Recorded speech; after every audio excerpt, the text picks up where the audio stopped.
He's tall, he's dark, and he's having a bad hair day from hell. His cousins have been spotted from Australia to the Himalayas. Exactly who or what is this wild man of mystery we call Bigfoot? And does he exist outside of our imaginations? After examining the physical evidence, I can tell you for sure that there is an animal out there. Can you rule out a human being engaged in some sort of hijinks from being behind that evidence? Examine the evidence for yourself with believers and skeptics alike. Frightening encounters. I've never seen nothing like it in my life. I don't think I'll ever camp again. Giant tracks. These footprints exist. Something is making them. And the film that will not go away. You know, it was so hot inside that suit, and the sweat was just rolling off me. They don't get shot by hunters. They don't get hit by cars. They're not found dead. They're not found alive. Where are they? Follow the forensic trail and a real Sasquatch stakeout as science goes after that most elusive and enigmatic of legends, Bigfoot.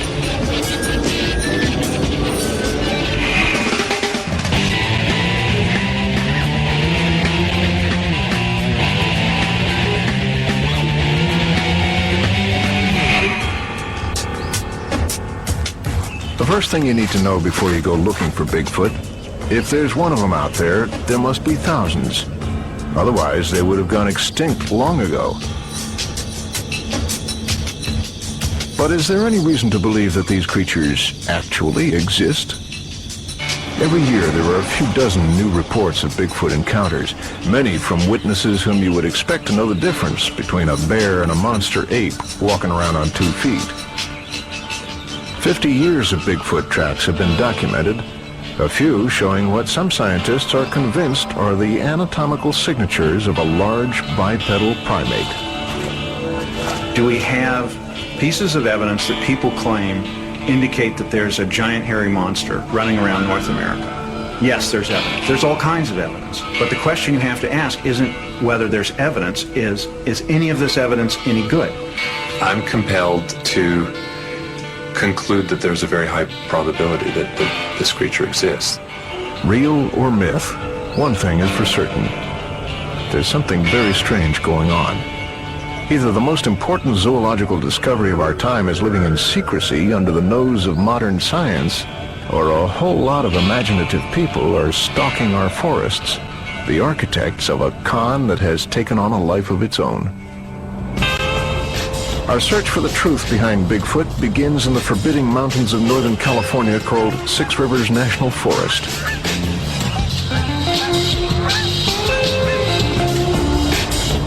In the past 50 years, there have probably been more Bigfoot tracks found and Bigfoot sightings reported here than in any other region on Earth.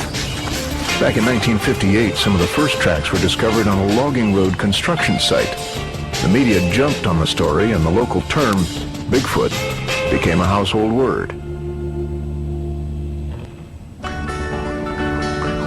Bigfoot gave the little community of nearby Willow Creek, California, a modest claim to fame.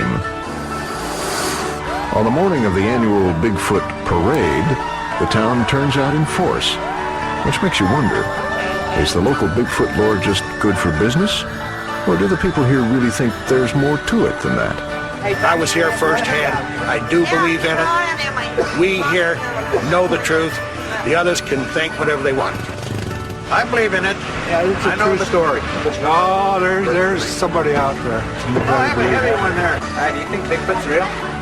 Actually, no, I don't. Yes, he is. The town of Willow Creek may have its skeptics and believers, but what about at the National Park Service headquarters here?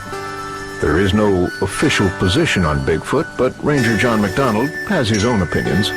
From what I've heard from various sources that don't know each other, I think there's some credibility there.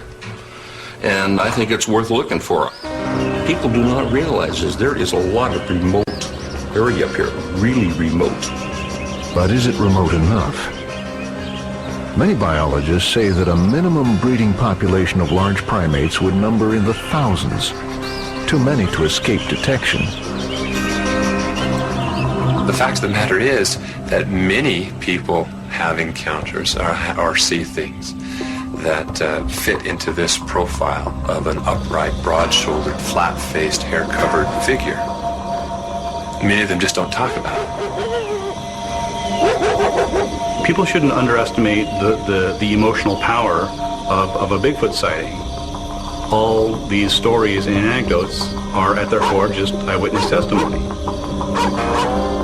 It doesn't mean that you dismiss it out of hand, but it means that you need to be careful about how much weight you give it.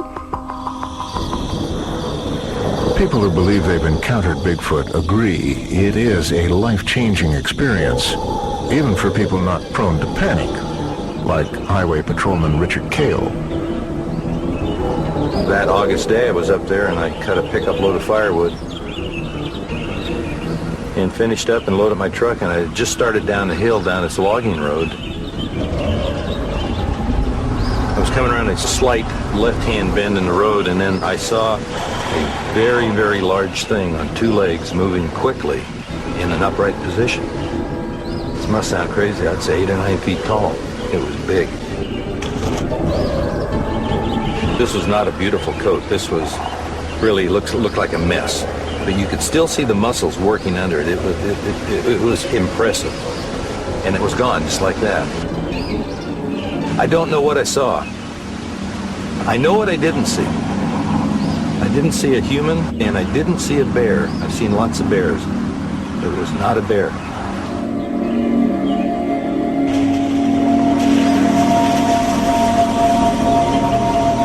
Recently, Catherine Markifer was camping with her sister on a nearby mountaintop. They were worried about bears until something much more frightening paid them a visit in the night.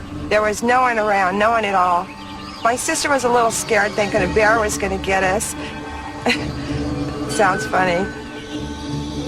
I made her a bed in the back of the Jeep, and she was settling in.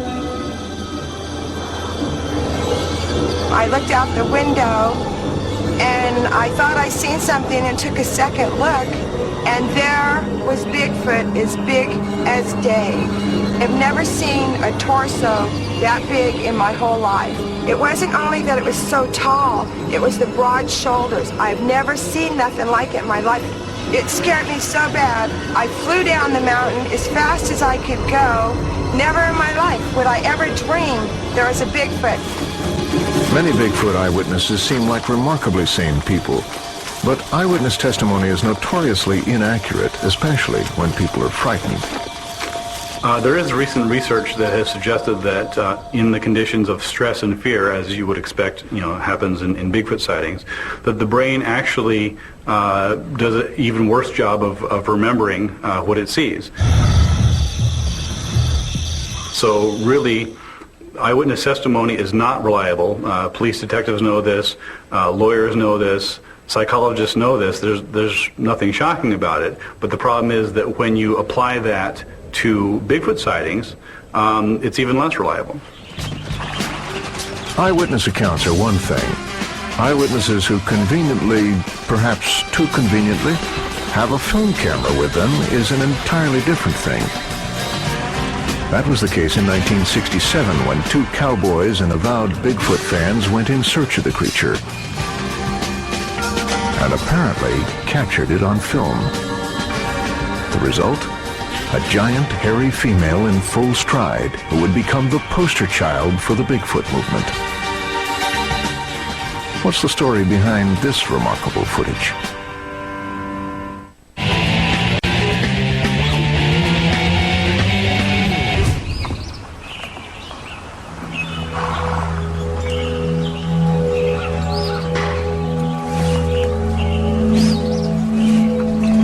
October 1967. Rodeo cowboy Roger Patterson was broke, fighting cancer, and obsessed with Bigfoot. His dream was to sell a Sasquatch documentary to a Hollywood studio for big bucks. The problem was, Hollywood wasn't calling back. After renting a camera, he and his rodeo friend, Bob Gimlin, headed into the wilds of Northern California to get their money shot. As their story goes, they had spent weeks scouring the mountains of Six Rivers National Forest, where lots of tracks have been found over the years. What happened next is, depending on who you talk to, either one of the most important scientific discoveries of the 20th century or a hoax of almost uncanny genius. A few hours into the ride, Patterson and Gimlin said they noticed a horrible smell in the air. Their horses became skittish. Urging them on, they came around a bend in the trail and saw an immense creature rise up in a creek. Patterson's horse reared, and he hit the dirt.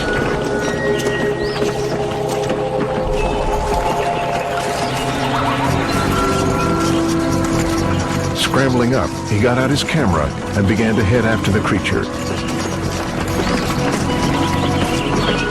This is how the famous footage unfolds. Patterson apparently struggles to frame up a shot. As the camera settles down, there it is. At first, barely visible in the distance. A giant, hairy, upright figure. Patterson chases after the creature and finally gets a more detailed look.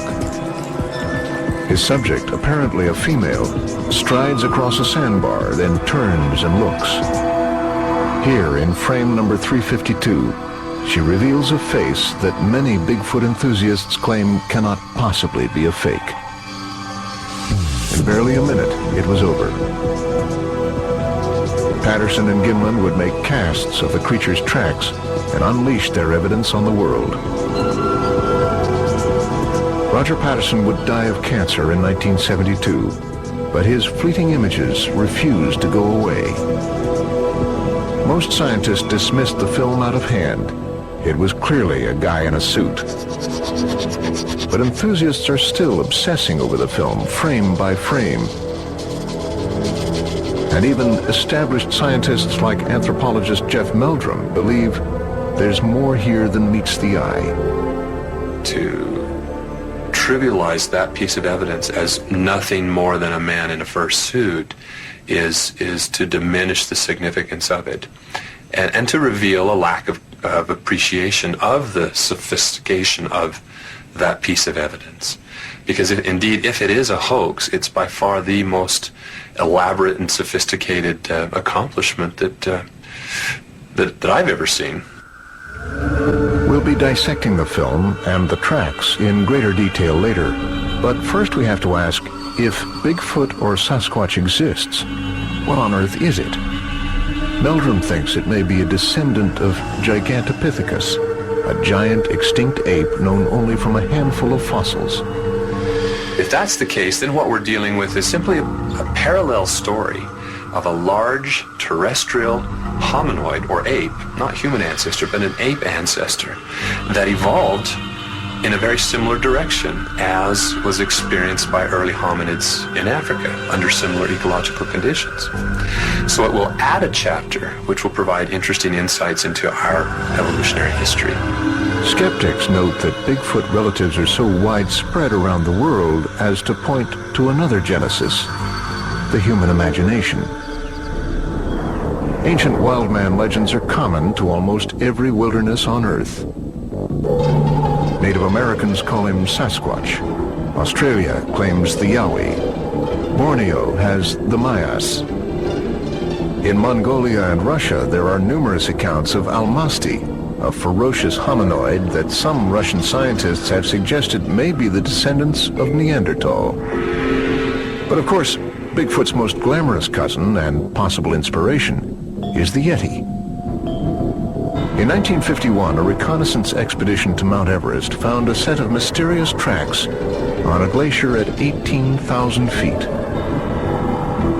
Expedition leader Eric Shipton, a highly respected climber, published a report in the Times of London.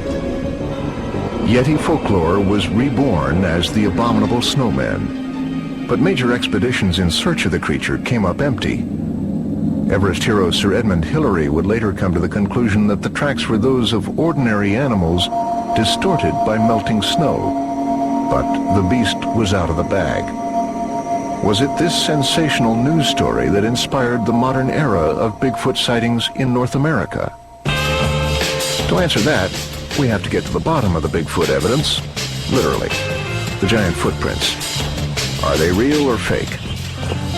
Forensic experts, primatologists, and anthropologists have some intriguing and contradictory answers.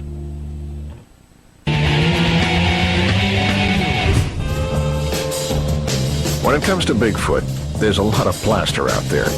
Casts of giant footprints number in the hundreds, even thousands. Broad, skinny, 5-toed, 3-toed, 6-toed. Nobody thinks they're all real. So clearly there are some folks out there with too much time on their hands and a penchant for mischief. When it comes to Bigfoot mischief, sometimes someone spills the beans. And in 2001, a story came out of Washington's Cascade Mountains that caused a huge uproar in the Bigfoot community. It was the story of Ray Wallace. Ray was apparently a serial planter of Bigfoot tracks, dating back to the 50s when he and his family lived in Northern California. The tracks that kicked off the Bigfoot craze in 1958 were discovered on one of his construction sites, and apparently this was no coincidence. As their story goes, Ray and his family moved from job to job up and down the Northwest, and the suspicious tracks followed them wherever they went. Don Buswell was one of Ray's close friends and confidants. Just a matter of making tracks and letting people discover them is what it boiled down to, and it was pretty effective. Ray managed to keep his secret from his own son, Michael, who found out about his dad's handiwork after he died. And this is what they used to do their pranks. They've had a lot of use. Ray's wife, Elna, put up with his hobby for over 50 years. I told him it was all right to do that, but I said, you might get in trouble. He said, oh, I'm not going to get in trouble. Ray's younger cousin, Dale Lee, was in the loop. He would never admit that he did anything. Absolutely. In fact, none of them would. There was a lot of other guys that worked with Dad, and they were involved, in making prints. I mean, he was full of it. There ain't no doubt about that. And that's the same way he did with Bigfoot. He was just constantly doing something when he had the chance, And they had straps on them, and we'd put them on our feet. It was pretty effective. Well, one of their favorites, I think, was to get her on the rope behind a pickup. It would kind of give them momentum to make these big strides, and some of these guys were pretty big fellas. You drive slow, and you just take these long steps,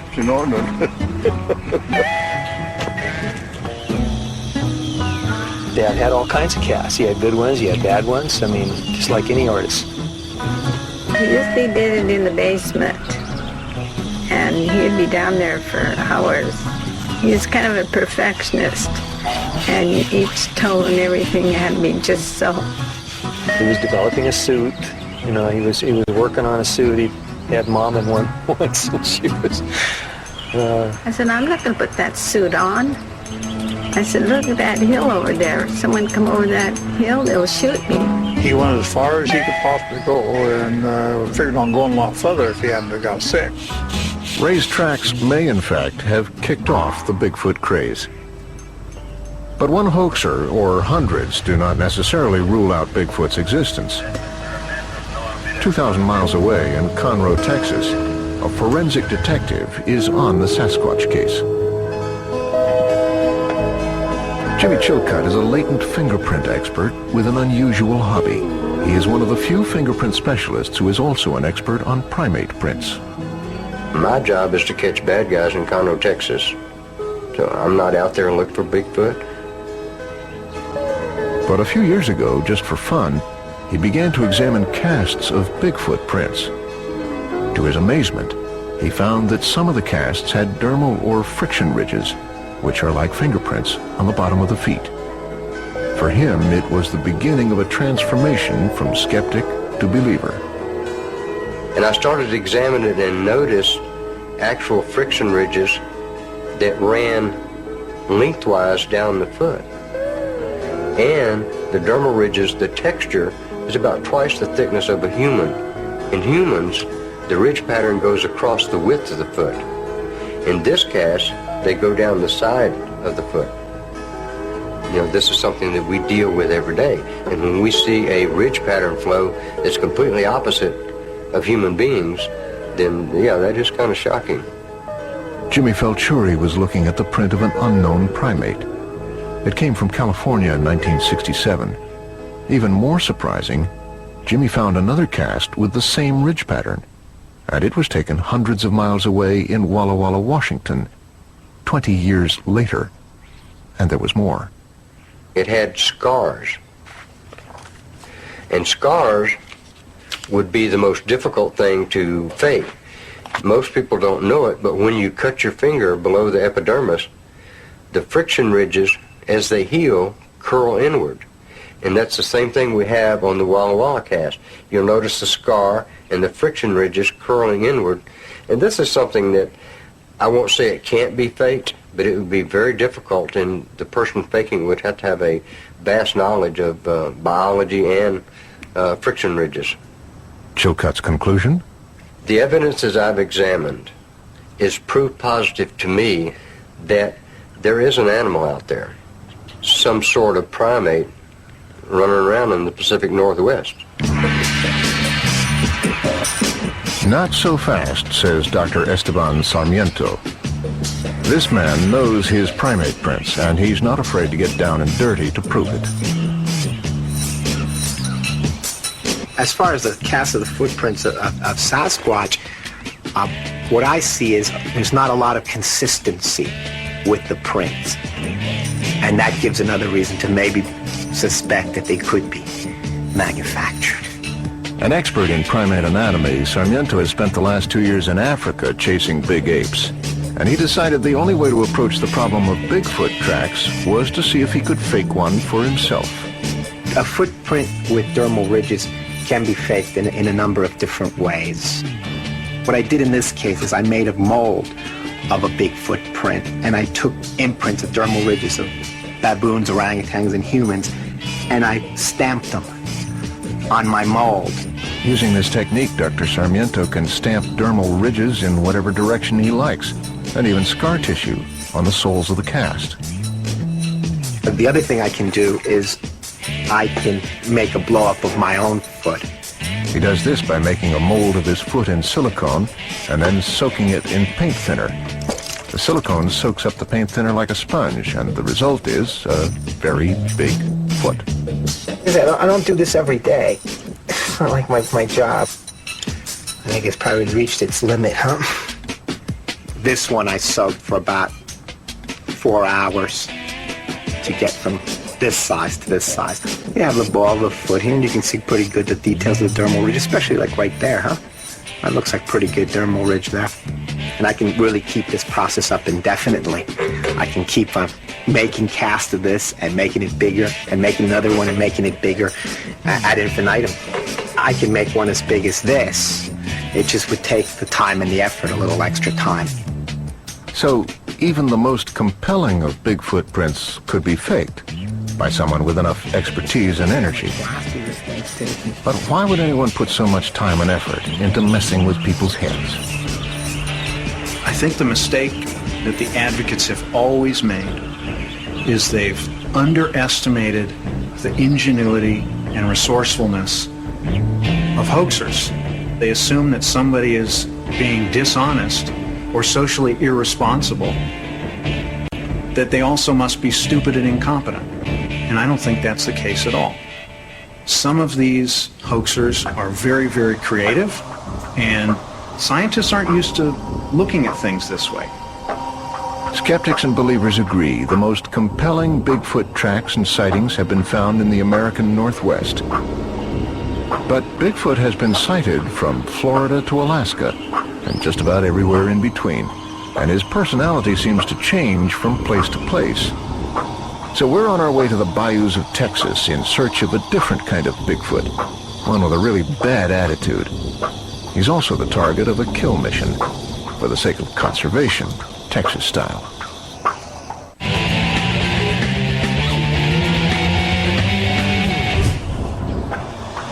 This is the Bottomlands, a broody patch of swamp forest in eastern Texas near the border to Louisiana. Not the first territory that comes to mind when you think of Bigfoot. But according to some, this is where the South's version of Sasquatch may be making its last stand. And we're about to join a hunt to take one out. Our guide will be longtime Bigfoot researcher, hunter, and talk radio host, Chester Moore. Welcome back to the Outdoor Show, talking about the kingpin, the grand poobah, the king of all cryptozoology, Bigfoot creatures. Bigfoot. They'll say, well, what are the differences between the creatures reported in the Northwest and the ones over here? I said, well, the ones in California are a bunch of tree-hugging hippie, sandal-wearing Bigfoots singing their kumbaya around the campfire and holding hands. Ours listen to Black Sabbath and want to rip your head off. We got big, redneck, crazy, heavy metal Bigfoots. It's a real animal primate that just happened to be very intelligent and very fortunate we hadn't bagged one yet. Chester's home in Sweetwater, Texas is a taxidermist's dream, but the carcass he's obsessed with still eludes him. We need to touch him up a little bit, Chester. He and fellow Bigfoot researcher Chris Stevens hope that one day, for the sake of conservation, they'll bring in a corpse and settle the matter of Bigfoot's existence once and for all. Time may be running out. Instead of the usual 5-toed Bigfoot, they've been finding 3-toed tracks. They suspect that human encroachment is taking a toll on southern Bigfoot's habitat and his sunny nature. And what I think is happening is I think you're having groups of these animals that are being basically genetically isolated and forced to inbreed to exist. And one of the first things that happens to even humans, weird things happen to your digits when you start inbreeding. And one of the things that inbreeding does to a lot of animals is make them more aggressive. In the late afternoon, Chris, Chester, and Chester's father, Chester Sr., head out into the bayou on a mission, a kill mission. None of them has ever laid eyes on Bigfoot, but they are pretty sure Bigfoot has laid eyes on them, and 2 of their friends claim to have had sightings. No matter how dangerous southern Bigfoot may be, there's too much at stake for them to give up on the creatures. There's a big controversy in the Bigfoot community about whether or not we should harvest an animal, kill an animal, to prove finally once and for all that they exist. And I am definitely pro-kill. I think that we should kill an animal, prove that they exist so that we can protect their habitat. I'm going to mourn the kill, because it's not something I want to go out and shoot and hang on my wall, but at the same time, you've got to do this for the good of the species. After several hours and no sound or sign of Sasquatch, the hunting party moves on, guns at the ready. At another stakeout spot, Chester explains that it is here where they have had some of their strangest encounters. It's a real promising spot we're in right now. There have been all kind of vocalizations heard right in this zone from people. It's the only spot I go to that gives me the creeps. It's a very dark set of woods. It's just got a real creepy, intense vibe to it. As on previous stakeouts, the hunters eventually begin to feel like the hunted. I keep hearing something moving around back there. Something walking around right now. Whatever it was followed us in. It's one thing when you're out here and you're not sure if the animal exists. It's another thing when you know that the animal out here is 7 or 8 feet tall and perfectly capable of ripping your arms off. We've had sticks thrown at us. We've had all kind of wild stuff happen. Apparently, something may be trying to encourage them to leave. Right here. This tree was placed here while we were over there. It wasn't here before. It was placed in the middle of the trail. They've been out here in the dead of night for hours, sure that Bigfoot was nearby. But finally, as dawn approaches, they decide to pack it in.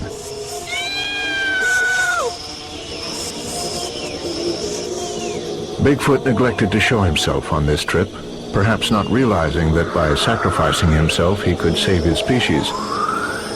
But Chester is undeterred. I'm honored that I'm able to have this kind of close encounter with one of God's most amazing creatures. That's cool.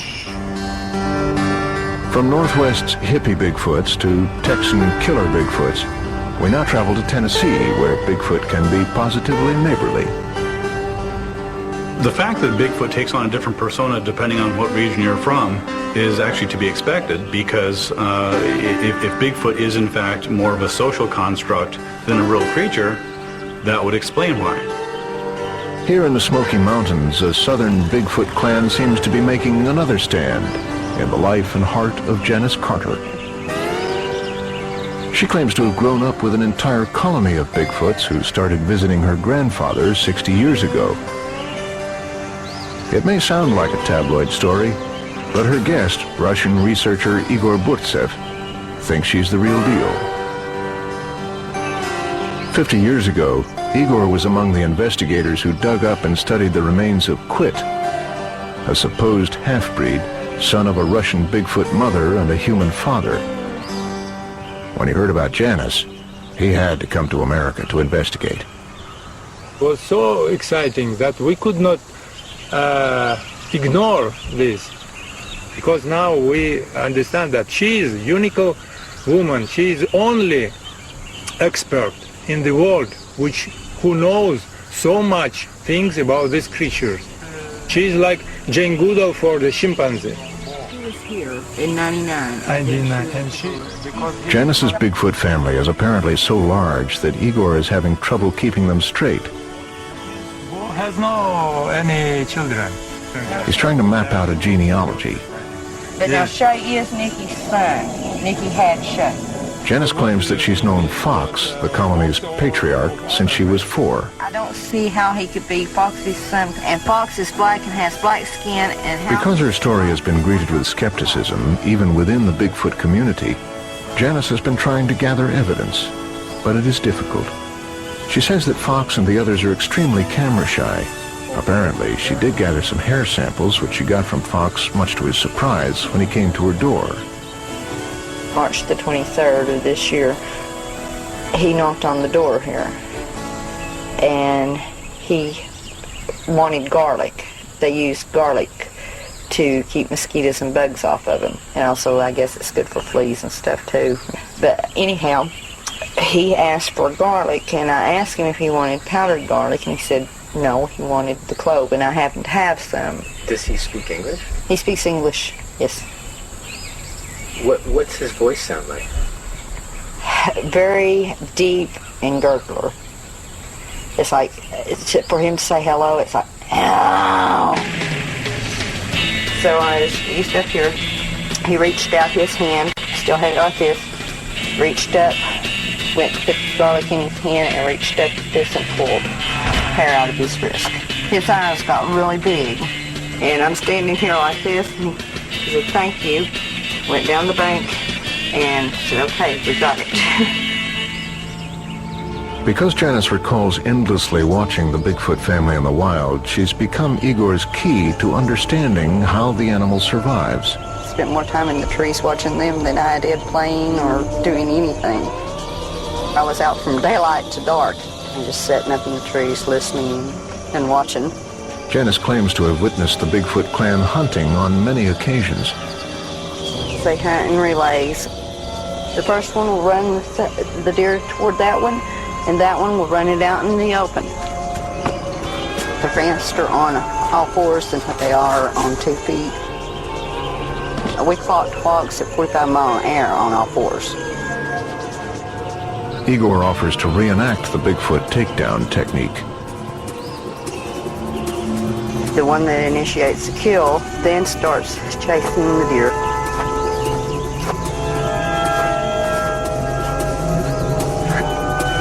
Reach out, grab the back leg, snap it in 2.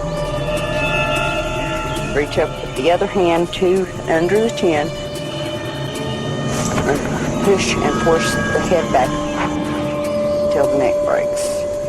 Then they'll take their fingernails, which are really sharp, and slit the belly. They take the innards out, reach in, pull the liver out, and the heart. When I was little, it bothered me really bad, and it still bothers me. I don't want to see them kill anything because it's gruesome, but I've sort of grown used to it. Janice is fully aware that people think she's living in a fantasy world. But for her, Fox and the others are real, and they're family. They're very highly intelligent, and they do use a language. They have a culture. I think what we're left with is that Bigfoot is a mythological creature. I don't think Bigfoot is a biological problem. What I think it is, it's a very interesting cultural anthropological problem and a very interesting psychological problem. If that psychological problem has a Rorschach test, it's this. A mere 24 feet of film that has remained the centerpiece of the argument for more than 35 years. How does it stand up to the intense scrutiny of the digital age? You might be surprised. Hopefully the rest of the community will do the same kind of thing, you know. Back in Texas, Bigfoot hunter Chester Moore has invited his friend and fellow enthusiast M.K. Davis over for an examination of the famous Patterson-Gimlin film. Davis, an amateur astronomer, has used skywatching techniques to dissect our very down-to-earth Sasquatch.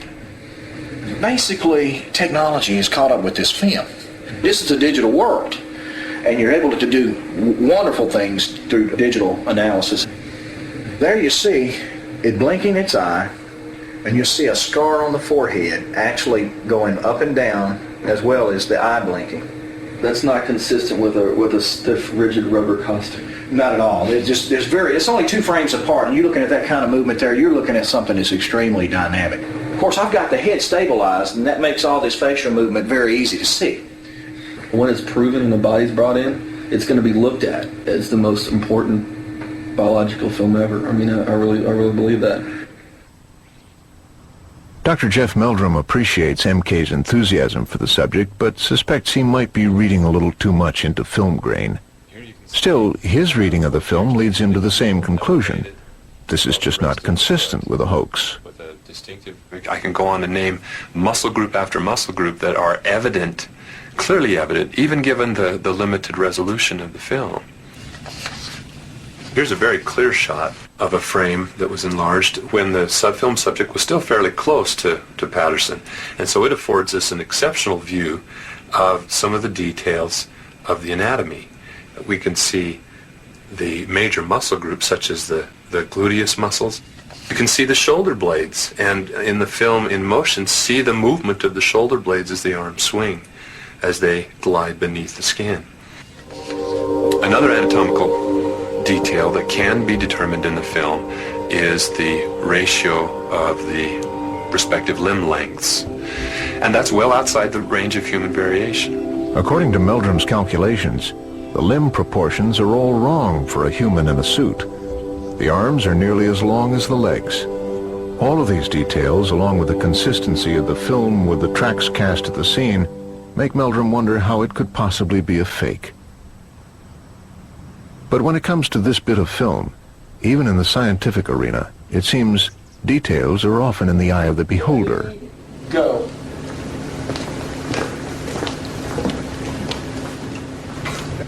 Good.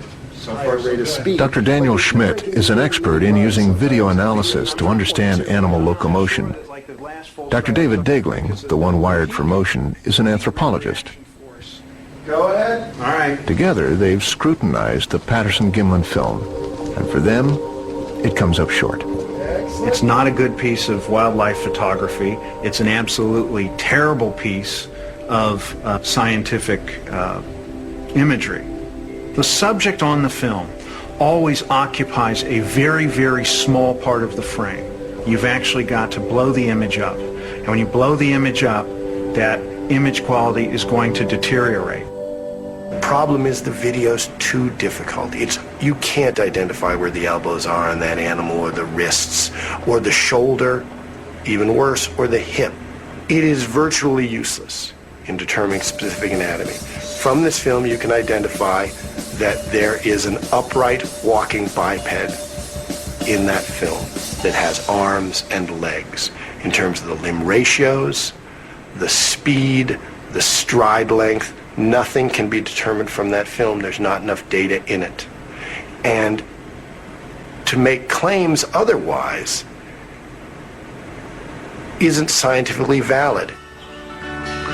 It's time to go back to the source, Washington's Cascade Mountains, where the Bigfoot filmmakers grew up. If the Patterson film is a hoax, there are 3 witnesses. One, Roger Patterson, is dead.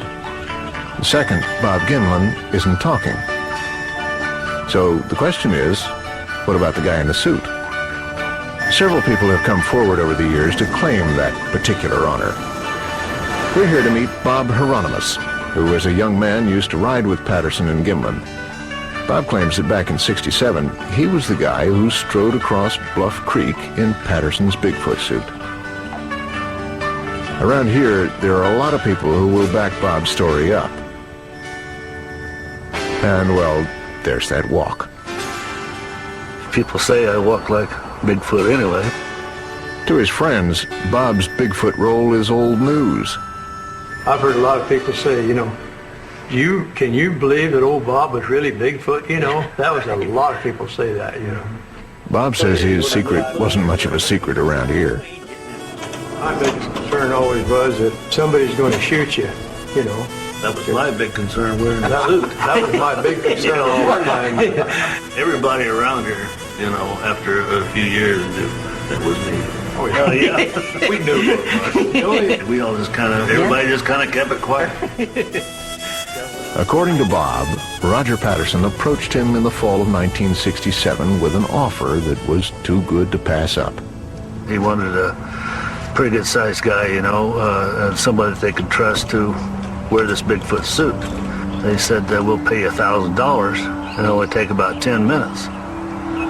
So I was 26 years old at the time. I jumped on it, After a trial run in Yakima, Bob says, they all shook hands and agreed to rendezvous in California in a few weeks' time. They met up in Bluff Creek, home of the infamous Wallace tracks and many Bigfoot sightings.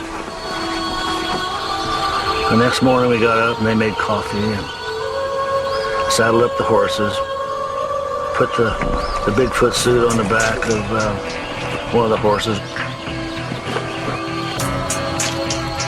We went seemed like about a half a mile from where they were camped up into this place where they had picked out before I got there to film the Bigfoot film. We unloaded the suit, and of course they helped me in it. It was in October, and I figured everybody be hunters. Most people go to the mountains and have a gun, It was so hot inside that suit, and the sweat was just rolling off me, and I was nervous, and a little bit claustrophobic. Roger told me to go over at this certain place and stand there. I got out there and waited, and he gave me the signal.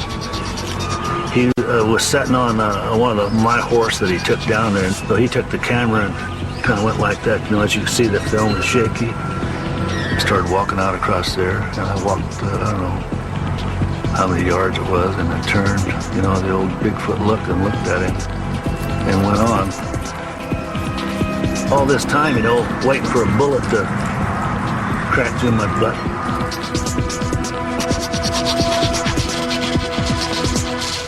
That was the end of it. Good job. I thought I'd done a pretty good job. You done? Millions of people have been fooled all these years. If they would have paid me the $1,000 like they promised, I would have kept my mouth shut. Of course, there's no hard evidence to prove Bob's story either. The suit hasn't turned up. What it boils down to is, was Roger Patterson incredibly lucky or a hoaxer of extraordinary gifts? And in the end, experts on both sides of the equation agree. You certainly can't prove Bigfoot's existence, but for that matter, you can't completely rule it out.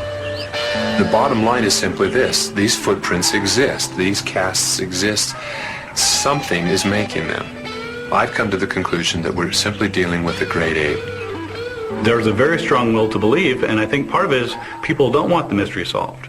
I think a lot of the public is just as happy to have it remain a mystery. There is no way to establish beyond a reasonable doubt that there's such an animal without having a body on a dissecting table. We have to ask the question, if there's an animal out there, why haven't we found it?